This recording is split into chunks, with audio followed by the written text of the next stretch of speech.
नमस्कार. आवाज माझा वृत्तवाहिनीत आपल्या सगळ्यांचं स्वागत. होळीच्या काही ठळक घडामोडींकडे.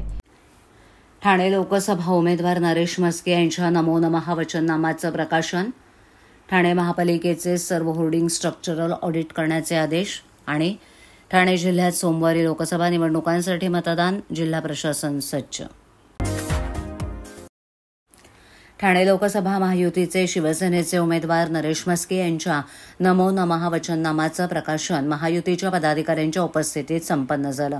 आमदार प्रताप सरनाईक, आमदार संजय केळकर, आमदार निरंजन डावखरे, माजी आमदार रवींद्र फाटक, मनसे नेते अभिजित पानसे, शिवसेना प्रवक्ते राहुल लोंढे, युवासेना कार्याध्यक्ष पूर्वेश सरनाईक, भाजपाचे ठाणे जिल्हाध्यक्ष संजय वाघुले, मनसेचे ठाणे जिल्हाध्यक्ष अविनाश जाधव, माजी विरोधी पक्षनेते नजीब मुल्ला, मनसेचे ठाणे शहर अध्यक्ष रवींद्र मोरे, रिपाईचे भास्कर वाघमारे आणि शिवसेना, भाजपा, राष्ट्रवादी काँग्रेस, मनसे, रिपाई आणि मित्रपक्षांचे पदाधिकारी कार्यकर्ते यावेळेला उपस्थित होते.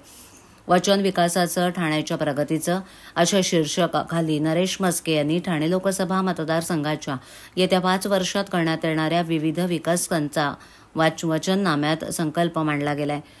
जलद, सुखकर, सुरक्षित लाईफलाईन अंतर्गत ठाणे मनोरुग्णालयाच्या जागी नवीन ठाणे रेल्वे स्थानकाची उभारणी पूर्ण करणं, ऐतिहासिक ठाणे रेल्वे स्थानकाची पुनर्बांधणी, कळवा ऐरोली उन्नत रेल्वे मार्गाचं रखडलेलं काम पूर्ण करणं, लोकल फेऱ्या वाढवणं, 12 डब्यांची लोकल 15 डब्यांची करण्यासाठी फलाटांची लांबी वाढवणं, सर्व रेल्वे स्थानकं स्मार्ट करण्याचं आश्वासन नरेश म्हस्के यांनी दिले.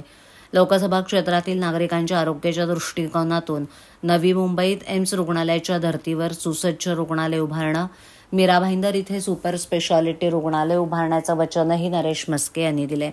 2036 मध्ये होणाऱ्या ऑलिम्पिकसाठी मतदारसंघ सज्ज असून खारघर इथे 40,000 प्रेक्षक संख्येचं फुटबॉल स्टेडियम उभारणार असून मतदारसंघात क्रीडा विद्यापीठ उभारण्यासाठी पाठपुरावा करणार असल्याचं नरेश म्हस्के यांनी यावेळेला सांगितलं. जाहीरनामा आहे त्याच्यामध्ये जो आम्ही वचननामा जो प्रकाशित केलेला आहे ही मोदीजींची गॅरंटी आहे.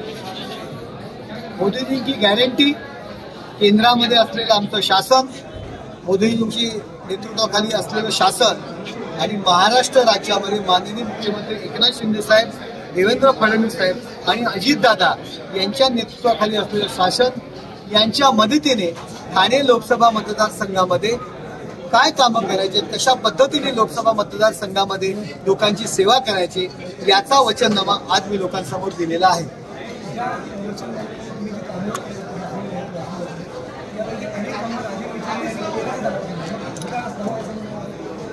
आयत्या पिठावर रेघोट्या मारण्याचं काम आहे, केविलवाणा प्रयत्न आहे. आपल्या सगळ्यांना माहिती आहे की त्यांनी काही जाहीरनामा वचननामा प्रकाशित केलेली आहे, मॅक्झिमम कामं ठाणे महानगरपालिकेने केलेली आहे, नवी मुंबई महानगरपालिकेमध्ये केलेली आहेत, मीरा भाईंदर महानगरपालिकेमधून केलेली आहेत आणि त्यासाठी माननीय मुख्यमंत्री एकनाथ शिंदे साहेब यांनी त्यासाठी पाठपुरावा केलेला आहे. त्यांनी त्यासाठी निधी उपलब्ध करून दिलेले आहेत. काहीतरी कामं श्रीकांत शिंदे यांनी केलेली कामं पण स्वतःच्या नावावर खपवलेली आहेत. बिचारे यांचा जर कामांचा इतिहास पाहिला तर त्यांचा स्वतःचा 10 लाखाचा निधी त्याला जोडायचा आणि महानगरपालिकेचे 50 करोड घ्यायचे. महानगरपालिकेचा कार्यक्रम, महानगरपालिकेचे प्रोजेक्ट स्वतःच्या नावावर खपवण्याचे काम आतापर्यंत विचारे यांनी केलेले. विचारे फक्त सिद्धेश्वर तलावापुरते मर्यादित असे खासदार होते. त्यांनी मतदारसंघासाठी दिल्लीमधून किती निधी उपलब्ध करून दिला याची यादी त्यांनी दाखवावी. एवढेच काय, 34% ऍबसेंटी त्यांची लोकसभेत होती आणि एकदा तरी असं डोळे वर करून, मान वर करून त्यांनी केलेलं भाषण ठाण्याच्या विकासाकरता तुम्ही दाखवा. त्यांनी ठाण्याच्या विकासाकरता आणलेला निधी दाखवा. केवळ महानगरपालिकेचा निधी वापरायचा, एकनाथ शिंदे साहेबांच्या पाठीमागे लागायचं. महानगरपालिकेचे प्रोजेक्ट, महानगरपालिकेचे कार्यक्रम, महानगरपालिकेचे विकास प्रकल्प स्वतःच्या नावावर खपवायचे. उद्घाटनाला येऊन मान बाजूला, एकनाथ शिंदेच्या बाजूला मान बाजूला काढून फोटो काढायचे. हा एकमेव उद्योग राजन विचारे यांनी केलेला आहे. आज हेलिकॉप्टर.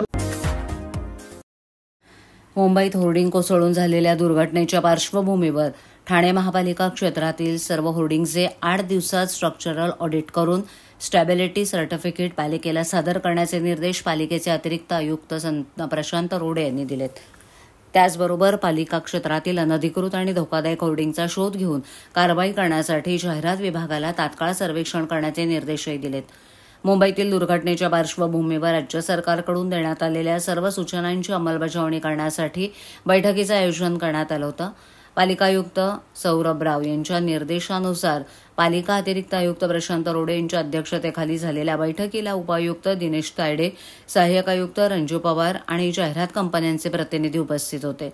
ठाणे महापालिका क्षेत्रात होर्डिंग लावण्यासाठी लहान मोठे असे 294 स्ट्रक्चर आहेत. या सर्व स्ट्रक्चरचं नियमितपणे स्ट्रक्चरल ऑडिट केलं जातं. मात्र आता त्यांच्या मालकांनी कंपन्यांनी पूर्णपणे नव्यानं 8 दिवसात स्ट्रक्चरल ऑडिट करून स्टॅबिलिटी सर्टिफिकेट पालिकेला सादर करायचंय. त्यासाठी सर्व कंपन्यांना नोटीसही बजावण्यात आल्यात. स्टॅबिलिटी सर्टिफिकेट सादर न केल्यास नियमानुसार कारवाई करण्यात येईल असं प्रशांत रोडे यांनी स्पष्ट केलं. देशातील 5व्या टप्प्यातील लोकसभेच्या सार्वत्रिक निवडणुकीसाठी येत्या सोमवारी 20 मे रोजी ठाणे जिल्ह्यातील 23 भिवंडी, 24 कल्याण, 25 ठाणे या 3 मतदारसंघात मतदान होणार आहे. जिल्ह्यात होणाऱ्या लोकसभा निवडणुकांच्या मतदानासाठी जिल्हा निवडणूक यंत्रणा आणि जिल्हा प्रशासनानं आवश्यक ती सर्व तयारी पूर्ण केली आहे. मतदान प्रक्रिया शांततेत निर्भीड वातावरणात पार पाडण्यासाठी ठाणे जिल्हा प्रशासन मतदानासाठी सज्ज आहे. ठाणे जिल्ह्यातील नागरिकांनी मतदान करून राष्ट्रीय कर्तव्य पार पाडावं असं आवाहन जिल्हाधिकारी तथा जिल्हा निवडणूक अधिकारी अशोक शिंगारे यांनी केलंय. 16 मार्च 2024 रोजी देशात लोकसभा निवडणुकीची आचारसंहिता जाहीर झाल्यानंतर निवडणुकीची कामं युद्धपातळीवर सुरू झाली आहेत. 25 ठाणे लोकसभा मतदारसंघासाठी निवडणूक निर्णय अधिकारी तथा अप्पर जिल्हाधिकारी मनीषा जायभाये धुळे या काम पाहत आहेत. विधानसभा मतदारसंघ निहाय सहाय्यक निवडणूक निर्णय अधिकाऱ्यांची नेमणूक करण्यात आली आहे. मतदानाचा टक्का वाढावा यासाठी प्रत्येक मतदारसंघात स्वीपच्या माध्यमातून नागरिकांमध्ये मतदान जनजागृती करण्यात आली असून निश्चितच याचा परिणाम मतदान वाढीवर होण्यास मदत होईल. भारत निवडणूक आयोगाच्या निर्देशानुसार लोकसभा सार्वत्रिक निवडणुका 2024च्या 5व्या टप्प्यातील घोषित कार्यक्रमानुसार 20 मे रोजी सकाळी 7 ते सायंकाळी 6 या कालावधीत ठाणे जिल्ह्यातील 23, भिवंडी 24, कल्याण 25, ठाणे लोकसभा मतदारसंघात एकूण 6,604 मतदान केंद्रांवर मतदान प्रक्रिया पार पाडली जाणार आहे.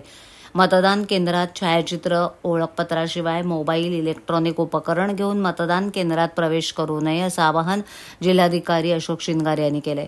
मतदानाच्या दिवशी मतदान केंद्रावर मतदारांना त्यांचा मतदानाचा हक्क अधिक प्रभावीपणे बजावता यावा यासाठी सर्व मतदारांनी त्यांचं मतदान करण्यापूर्वी मतदान केंद्रामध्ये ओळख पटवण्यासाठी मतदार छायाचित्र ओळखपत्र सादर करणं अपेक्षित आहे.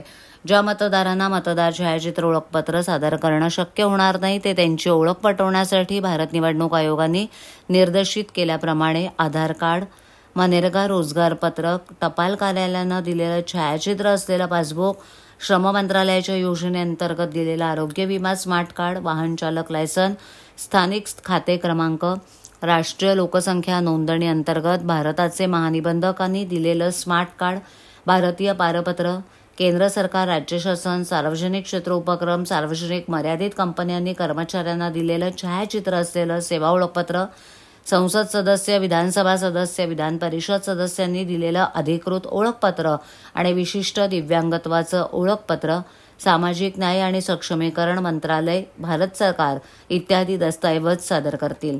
दिनांक 20 मे रोजी सकाळी 7 ते सायंकाळी 6 या कालावधीत सर्व नागरिकांनी मतदान करून आपला राष्ट्रीय हक्क बजावावा असं आवाहन जिल्हाधिकारी तथा जिल्हा निवडणूक अधिकारी अशोक शिंगारे यांनी केलंय.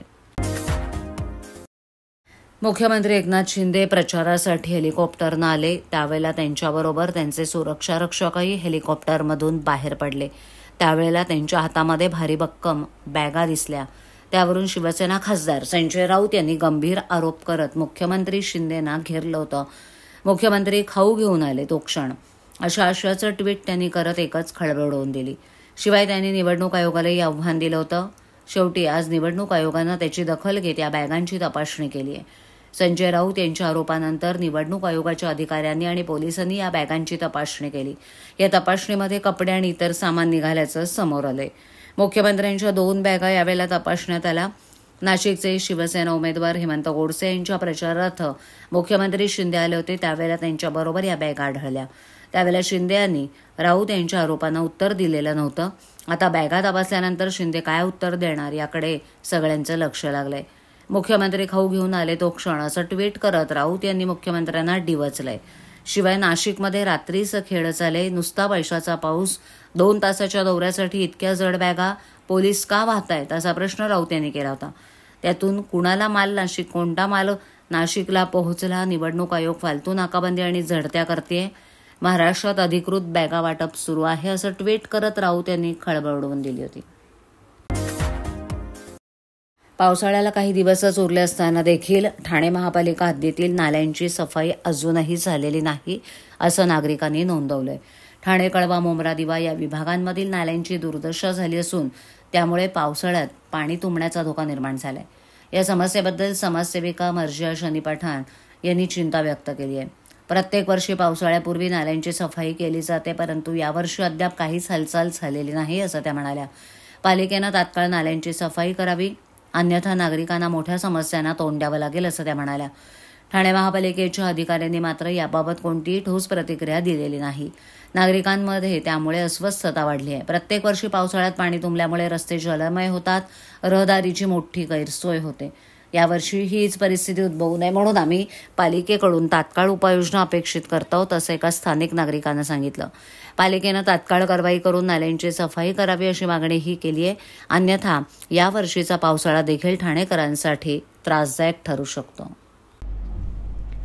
आवाज माझावरील एखादी बातमी पाहिजे राहून गेली असल्यास यूट्यूबवर इथे तुम्ही पाहू शकता. तर मग नक्की सबस्क्राईब करा आवाज माझा. आजच्या ठळक घडामोडी शेवटी पुन्हा एकदा. ठाणे लोकसभा उमेदवार नरेश म्हस्के यांच्या नमो नमः वचननामाचं प्रकाशन, ठाणे महापालिकेचे सर्व होर्डिंग स्ट्रक्चरल ऑडिट करण्याचे आदेश आणि ठाणे जिल्ह्यात सोमवारी लोकसभा निवडणुकांसाठी मतदान, जिल्हा प्रशासन सज्ज.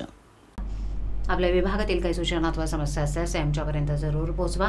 आम्ही तुमचा आवाज नागरिकांपर्यंत नक्की पोहोचवू. आम्हाला संपर्क करण्यासाठी आमचा पत्ता आवाज माझा 103 साहिले एक आदर्श नगर, कोलबाड रोड, ठाणे पश्चिम. आमचा दूरध्वनी क्रमांक 7666213141. आमचा ईमेल ID awazmaza.tvnews@gmail.com. तर पुन्हा भेटू याच वेळी याच ठिकाणी काही नवीन घडामोडींसह आवाज माझा वृत्तवाहिनी. तोपर्यंत नमस्कार.